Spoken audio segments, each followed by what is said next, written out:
আমরা আজকে জাহাঙ্গীরনগর বিশ্ববিদ্যালয়ের সাধারণ শিক্ষার্থীরা সবাই সকাল 11টায় জাহাঙ্গীরনগর বিশ্ববিদ্যালয়ের রেজিস্ট্রার ভবনের সামনে সমবেত হচ্ছি এবং সেখান থেকে আমরা জাহাঙ্গীরনগর বিশ্ববিদ্যালয় প্রশাসনকে আগামী 24 ঘন্টার মধ্যে হল খুলে দেওয়ার জন্য একটি আলটিমেটাম দিয়েছি। আমাদের জাহাঙ্গীরনগর বিশ্ববিদ্যালয় প্রশাসন আশা করি আগামী 24 ঘন্টার মধ্যে সিন্ডিকেট সভা ডেকে আমাদের হল খোলার ব্যাপারে সিদ্ধান্তে পৌঁছাবেন।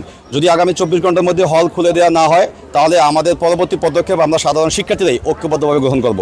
পাশাপাশি আমাদের যে সকল সমন্বয়কবৃন্দ আরিফ সিলের সহ যে সকল সমন্বয়কবৃন্দ ইতিমধ্যে বন্দী অবস্থায় আছে, সকল সমন্বয়কদের নিঃশর্ত মুক্তি চাই।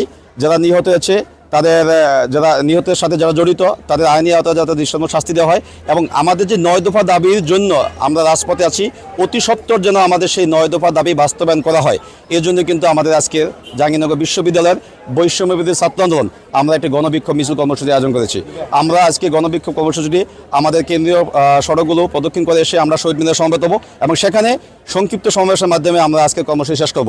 এবং আমি আরেকটি বার্তা পরিষ্কার ভাষায় বলতে চাই, যদি আমাদের 24 ঘন্টার মধ্যে আমাদের শিক্ষার্থীদের যৌক্তিক দাবির পক্ষে যে 9 দফা দাবি আছে, যদি সেই 9 দফা দাবি বাস্তবায়ন করা না হয়, যদি সেই 9 দফা দাবি মেনে নেওয়া হয়, তাহলে আগামীকাল থেকে সারা বাংলায় আমরা অসহযোগ আন্দোলনের ডাক দিব এবং আশা করি সারা বাংলার মানুষ আমাদের সেই অসহযোগ আন্দোলনে সাড়া দিয়ে রাজপথে নেমে আসবেন এবং আমাদের অসহযোগ আন্দোলনকে বাস্তবায়ন করবেন। বাংলাদেশের সকল বাহিনীকে, পুলিশ, আর্মি, বিজিবি সহ সকল বাহিনীকে আমি অনুরোধ করছি, আমি তাদেরকে একটি কথা বলতে চাই যে এদেশের জনগণের টাকা দিয়ে আপনাদের বেতন হয়, আমাদের বেতন হয়, এদেশের জনগণের টাকা দিয়ে আপনাদের অস্ত্র কেনা হয়েছে।